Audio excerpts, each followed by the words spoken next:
Hello and welcome back to Breathwood. Long time no see. My name is David Yates, and today I want to feature a technique I learned from Ondrej at InDidjInUs in Oregon, and a didgeridoo made by Tynon of Heartland Didgeridoos in New South Wales, Australia. I'll start with the didgeridoo and then move on to the technique. So this is a gumwood didgeridoo, which he basically handed to me for consignment. So I'm here to sell it and play it until I sell it. It's beautiful C sharp, fairly heavy, with this beautiful natural bark end. You can see his logo inside there.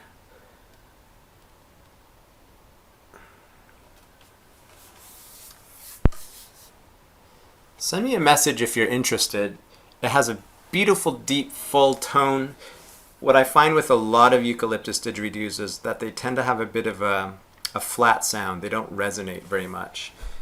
And this camera won't do this didge justice, as is often the case, but it sounds amazing.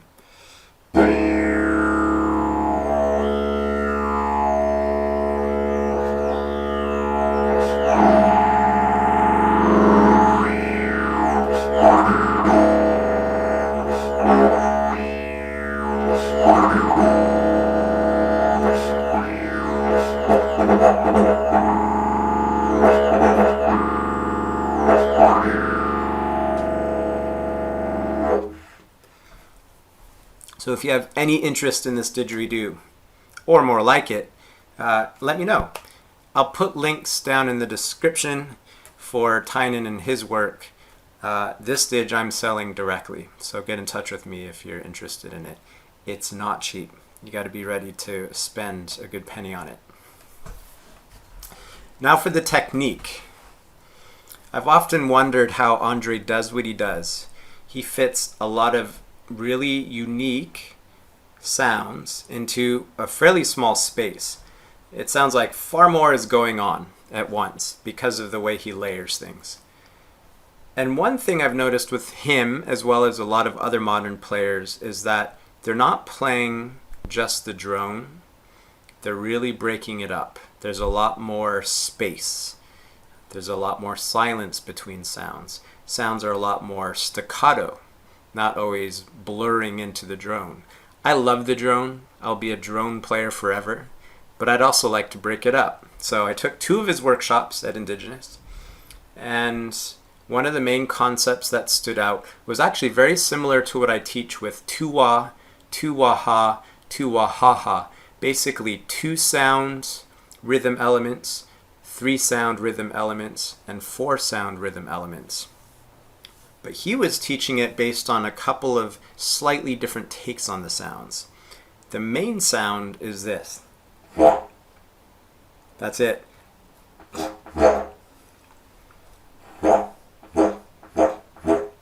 It sounds better when I precede it by another sound.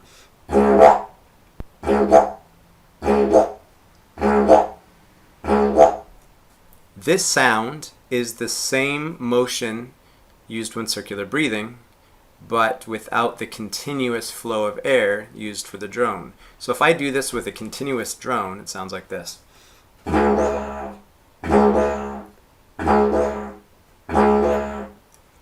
If I break it up, it sounds like this.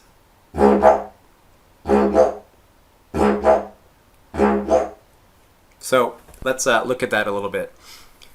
The idea is to pressurize the mouth, as always, before circular breathing. Pressurization happens naturally whenever you blow. The moment you start to blow into the didge, there's pressure in your mouth. If I relax my cheeks, they'll expand from the pressure. That's like additional pressurization. If I open my jaw, same thing. Within reason, it will also drop the sound a little bit, drop the note,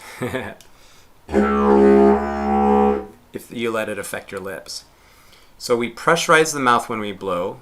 we expand the chamber of the mouth a little bit to give ourselves more ability to push, and then we push the air while we breathe in. That's the basic concept. The sound comes from the push. That wah sound. You can push with your cheeks, your jaw, your tongue, your throat. Those are the 4 main ways.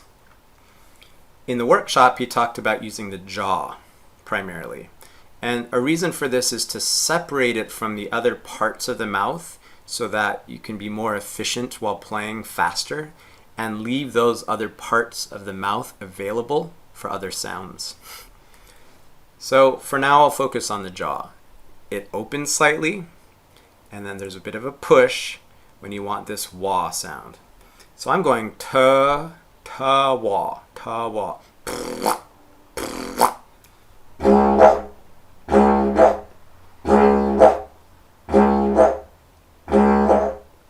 Okay, so that would be a 2-sound rhythmic piece.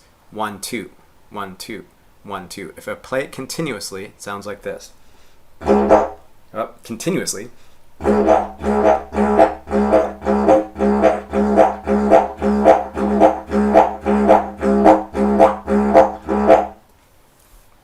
A couple things here. I can keep the breath more continuous and get more of the drone sound that you might be used to. Or I can break up my flow of air and the amount of air a little bit to get more of a staccato effect. In fact, I can stop the sound in between.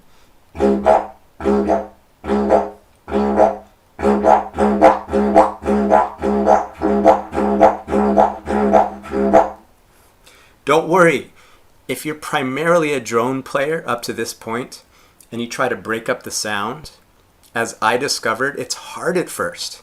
It's hard to start and stop it, or it's hard just to stop the flow of the drone. That's what we base playing the Didge on, the drone. The drone's always going. We're trying to keep it going with circular breathing. Why would we stop it? So it takes some time to adjust. And believe me, from mid-August to now, about a month, I've made a lot of progress, and I still have a long way to go. At first, I couldn't really stop the drone. It sounded more like this.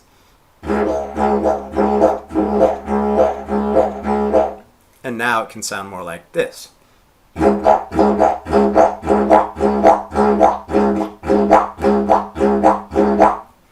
I know in the future, it can sound even more broken up, more staccato. So pressurize, squeeze and breathe in. The more intensity you give it, the louder it is. Or you can make it softer.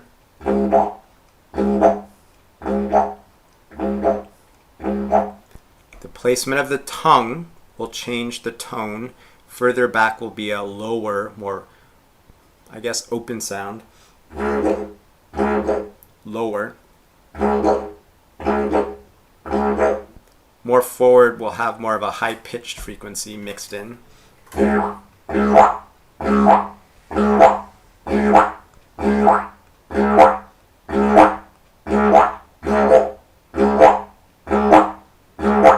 So play with tongue placement, forward and back in the mouth.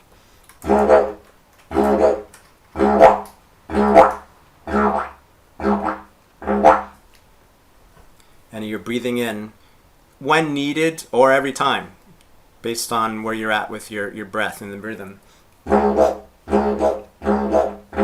Or out if you need to.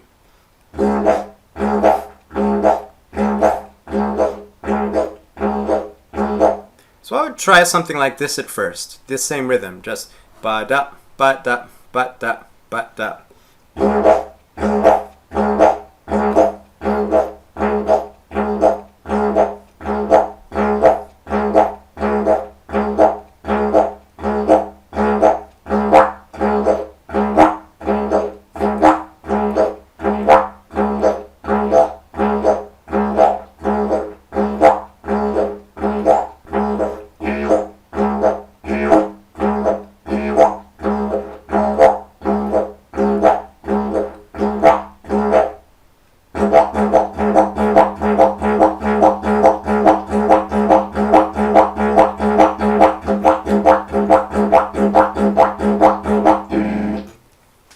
I have a lot of fun going between more of a drone version of this rhythm and more of the staccato version of this rhythm.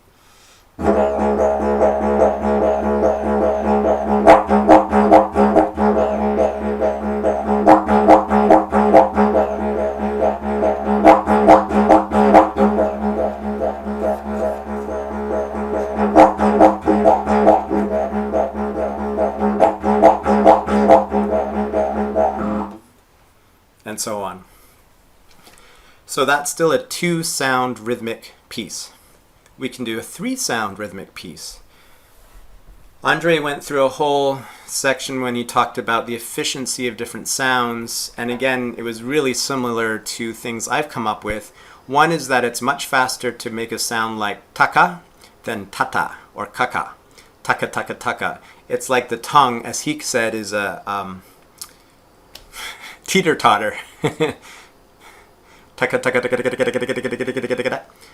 So it's a little faster to go something like tuck up, tuck up, tuck up, tuck up, tuck up, tuck up, tuck up.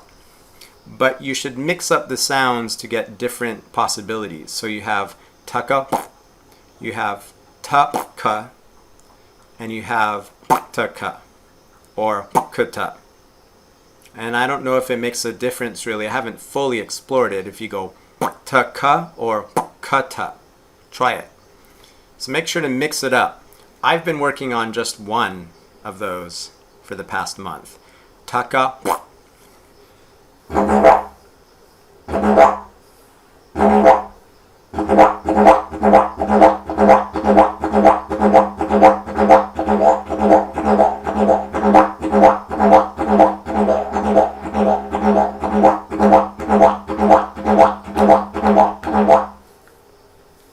This is a 3-part rhythmic piece, but I'm playing a rhythm that isn't in 3, so don't confuse the two. It can be played in more of a 3-based rhythm.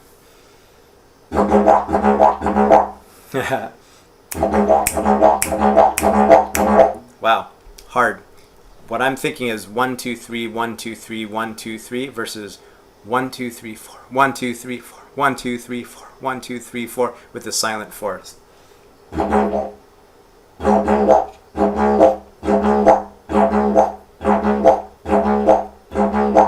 This is in a 4-count rhythmic structure.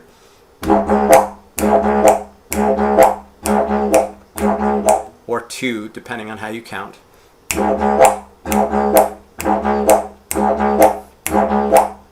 Versus 1 2 3 1 2 3 1 2 3.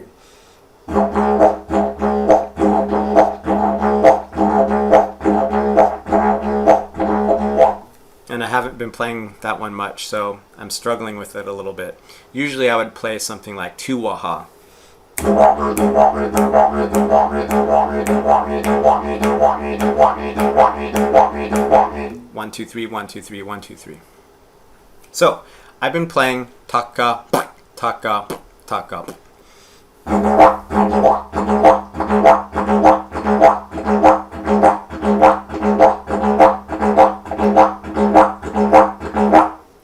And with the drum more continuous, it sounds like.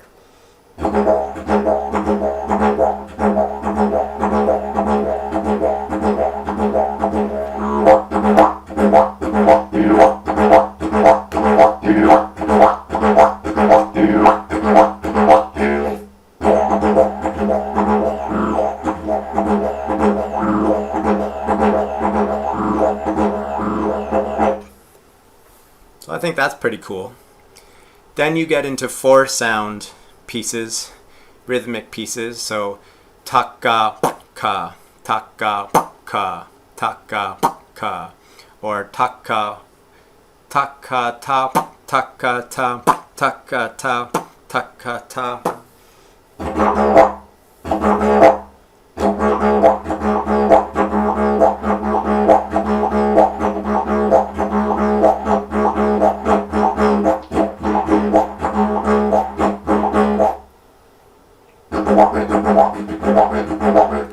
This starts to become similar taka paka to taka waka.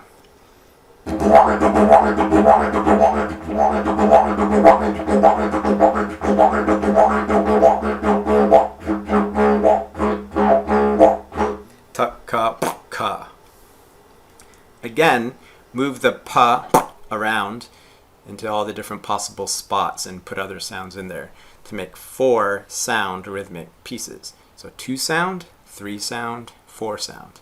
Again, like tu-wa ha, tu-wa ha ha. You can scramble those. You can flip the first, tu-wa or wa-tu.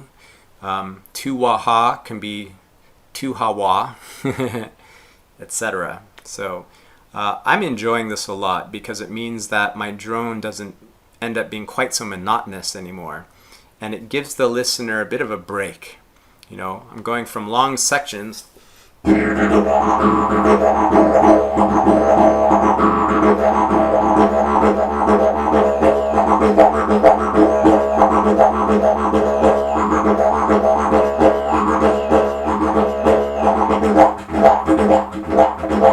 to sudden changes that sound totally different. It's nice to give the listener a break. So, that's the Ondrej Smeykal. I have no idea how to say his last name. Could someone write a pronunciation of his last name in the comments below? That's the tip from his workshop for the moment. I'll come back with a bit more later.